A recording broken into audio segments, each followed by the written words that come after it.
उपस्थित है हमारे बीच डॉक्टर जितेंद्र सिंह जी, जो हमारे केंद्र सरकार के एमओएस पर केंद्रीय कार्मिक लोक शिकायत और पेंशन, उसके साथ पीएमओ की भी चार्ज उनके पास है। उपस्थित है हमारे वी सोमन्ना जी, कर्नाटक से आते हैं, जो एमओएस रेलवे है। और जितिन प्रसाद जी भी हमारे बीच उपस्थित है, एमओएस कॉमर्स एंड इंडस्ट्री। उपस्थित है हर्ष मल्होत्रा जी, जो एमओएस रोड ट्रांसपोर्ट और कॉरपोरेशन अफेयर्स है। नीबू बहन जी भी हमारे बीच में उपस्थित है। और शंकर लालवानी जी, जो हमारे सांसद है और सिंधी समाज से आते हैं, और जस्ट मेरे पहले ही उन्होंने अपना बात रखा। आज विभाजन विभीषिका स्मृति दिवस में मुझे पूर्व भारत के विभाजन के ऊपर बोलने के लिए बोला गया। यहाँ पे उपस्थित सारे सांसद, पूर्व सांसद और विशिष्ट जन, बुद्धिजीवी जो उपस्थित है, मैं सबको सादर वंदन करते हुए दो चार बातें आपके सामने रखना चाहता हूं कि पूरे विश्व का सबसे बड़ा माइग्रेशन अगर देखा जाए जो मॉडर्न एज में हुआ है, वो बंगाल और पंजाब का जो पार्टीशन हुआ है, उस पार्टीशन के समय, यानी भारत का जो विभाजन हुआ है उस समय हुआ। ऐसे बंगाल का पार्टीशन का बीज तो अंग्रेजों ने उस समय ही बो दिया था, जब 16 अक्टूबर 1905 को लॉर्ड कार्डियन जो थे, उन्होंने बंग भंग का प्रस्ताव लाया। बंगाल को धर्म के बेसिस पे, धर्म के आधार पर दोनों हिस्से में बांटने की कोशिश उस समय से चालू हो गई। बंगाली लोग सब मिलकर इसके प्रतिवाद किए, इसके अगेंस्ट में बोले।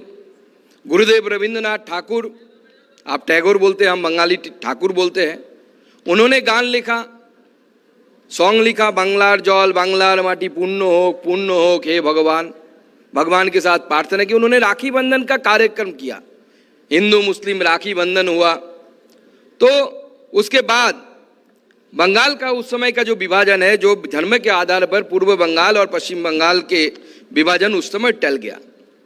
लेकिन उससे 42 साल बाद जब 1947 में देश आजाद हुआ, तब वही बंगाल जो 1905 में बंग भंग रोकने के लिए लड़ रहा था, वही बंगाल के लोग बंग भंग यानी बंगाल बट जाए इसके लिए आतुर हो गए।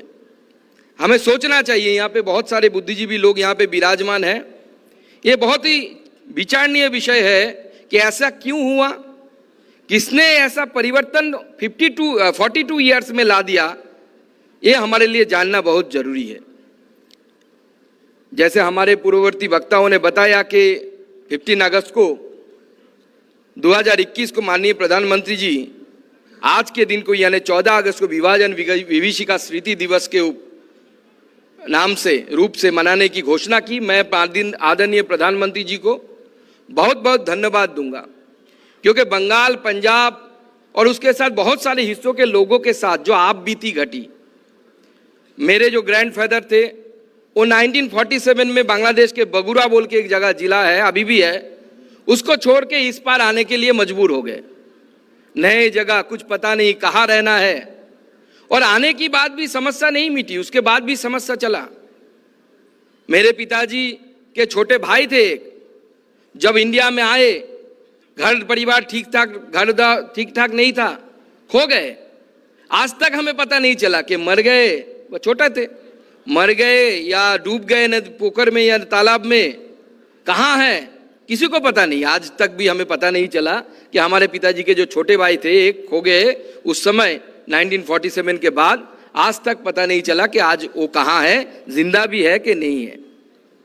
और ये चलता रहा। आज भी हम देखेंगे कि 1947 के बाद 1971 में फिर एक बार इन्फ्लक्स हुआ बंगाल में। लोग जब बांग्लादेश बना उस समय भी वो जो इंडिया और उस समय पाकिस्तान के बीच भी लड़ाई चला, उसके कारण लोगों का इन्फ्लक्स, हिंदू वहां से भाग भाग कर इधर आते रहे।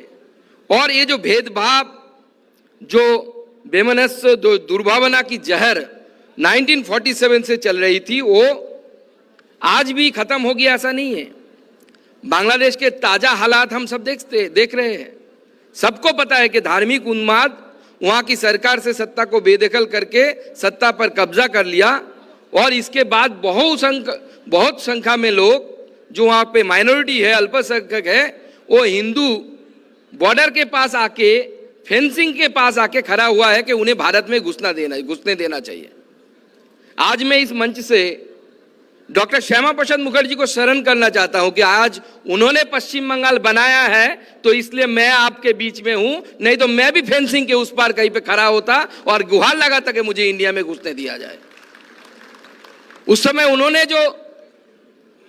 जो अपना आंदोलन खड़ा किया, क्योंकि पूरे बंगाल धर्म के हिसाब से, अगर डेमोग्राफी के हिसाब से 1947 में मुस्लिम मेजोरिटी एक प्रदेश था, तो स्वाभाविक रूप से वो पाकिस्तान में जाने वाला था, पूर्व पाकिस्तान में जाने वाला था। तो श्यामा प्रसाद मुखर्जी जी बोलते थे नेहरू जी को, you have divided India, I have divided Pakistan. आपने भारत का विभाजन किया और मैंने पाकिस्तान का विभाजन करके पश्चिम बंगाल बनाया, जो भारत का अंगराज्य बना। आज उनके इस अवदान को हम स्वीकार करते हैं। जब पश्चिम बंगाल में उस समय के संयुक्त बंगाल में जब ये चल रहा था 1946 की जो दर्दनाक कलकत्ता हत्याकांड, जिसे डायरेक्ट एक्शन डे के नाम से जाना जाता है, एक तो देश विभाजित होगा नहीं होगा इसके ऊपर उस समय लोगों के बीच कन्फ्यूजन चल रहा था। कांग्रेस ने मना कर दिया था, मुस्लिम लीग ने एकमात्र एजेंडा पे चुनाव लड़ा के पूरे भारत का विभाजन होना चाहिए। और जब हमारी उस समय के नेतृत्व थे, जब उन्होंने नहीं माना कि विभाजन होना चाहिए, तो उन्होंने डायरेक्ट एक्शन डी की प्लानिंग की। जिन्ना साहब ने कहा हम युद्ध नहीं चाहते, लेकिन यदि आप चाहते हैं तो हम उसे स्वीकार करेंगे। हमें या तो विभाजित भारत चाहिए या नष्ट भारत चाहिए। तो ये उस समय के जो मोहम्मद अली जिन्ना साहब थे, उनकी मानसिकता थी। पूरे कलकत्ता में उस समय इस धार्मिक विभाजन के कारण, इस विनाशकारी सोच के कारण पूरे कलकत्ता में राइट शुरू हो गए।